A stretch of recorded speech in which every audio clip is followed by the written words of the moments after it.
Bonjour et bienvenue sur Isobourse. Vendredi 15 septembre 2023, l'indice CAC 40 a terminé la semaine sur une hausse hebdomadaire de 1,91% à 7378 points, portant son gain à 13,98% depuis le début d'année 2023. Alors la semaine boursière s'est achevée sur une note positive pour les principaux indices boursiers de la zone euro, avec des gains compris entre 0,33% et 2,35%.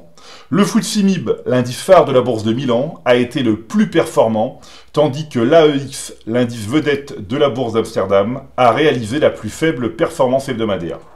Après un début de semaine plutôt hésitant, les bourses de la zone euro ont accéléré à la hausse à la suite de la décision de la Banque Centrale Européenne de relever ses taux directeurs à un niveau inédit, laissant entendre dans son communiqué que cette hausse pourrait être la dernière. Avec un gain de 21,89%, le principal indice de la bourse de Milan, le FTSE MIB, réalise la meilleure performance de la zone euro depuis le début d'année 2023. L'indice italien évolue au sein d'une tendance positive à moyen terme depuis le croisement haussier des courbes de pression Isobourse 5 et 20 mois, validé en janvier 2023.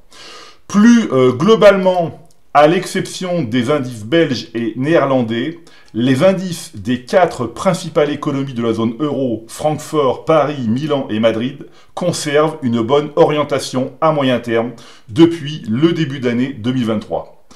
L'indice CAC 40 a tenté une nouvelle fois de dépasser les 7400 points vendredi, mais sans succès. Cette résistance semble infranchissable depuis plusieurs semaines. L'indice parisien met à l'épreuve la patience des investisseurs, mais il conserve malgré tout une tendance positive à moyen terme depuis le croisement haussier des courbes de pression Isobourse 5 et 20 mois, confirmé en janvier 2023. L'unité hebdomadaire du CAC 40 montre que la courbe de pression Isobourse 5 semaines est passée sous la courbe 20 semaines depuis la semaine du 22 mai 2023. La bourse de Paris est donc en phase de consolidation à court terme, mais nous remarquons que la courbe 5 semaines a commencé à remonter.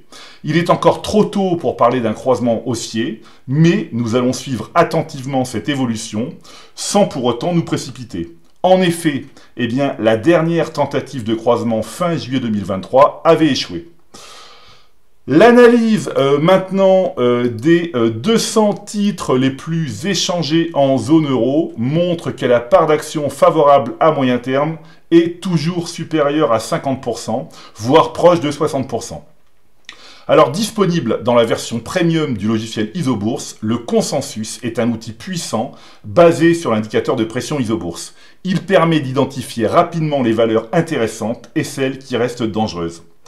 Dans ma chronique de rentrée du 2 septembre 2023, j'avais parlé de l'action HelloFresh, donc le leader allemand de la livraison de paniers recettes. Je vous avais indiqué que le modèle Isobourse venait de repasser positif à moyen terme en août 2023 sur ce titre qui avait connu une phase baissière depuis septembre 2021 et une perte de plus de 60%. Avec un gain hebdomadaire de plus de 14%, le titre HelloFresh a terminé en tête des plus fortes hausses de la liste cette semaine. Comme je le répète souvent, il faut savoir faire le tri de ses valeurs en portefeuille, conserver les tendances majeures haussières et rester à l'écart des tendances majeures baissières, comme l'action Sartorius Stedim Biotech, qui a terminé dans le top 10 des plus fortes baisses de la liste cette semaine. Le modèle Isobourse est négatif à moyen terme depuis le croisement baissier des courbes de pression Isobourse 5 et 20 mois, validé en décembre 2021. Le titre du fournisseur de l'industrie pharmaceutique affiche une perte de 47% depuis le signal Isobourse. Le secteur bancaire s'est classé parmi les 3 secteurs européens les plus performants cette semaine. Comme nous pouvons le constater, près de 80% des banques de la zone euro évoluent toujours au sein d'une tendance favorable à moyen terme depuis déjà plusieurs mois pour certaines. Parmi elles, BNP Paribas a gagné plus de 5% cette semaine. Eh bien, le modèle Isobourse est positif à moyen terme depuis décembre 2022 sur le titre de la première banque de l'Union européenne. L'action BNP Paribas gagne 22% depuis le croisement haussier des courbes de pression Isobourse 5 et 20 mois. Voilà, eh bien écoutez, c'est maintenant à vous de faire le point de vos valeurs en portefeuille avec Isobourse. Je vous donne rendez-vous pour ma prochaine chronique et d'ici là, eh bien, restez avec nous sur Isobourse.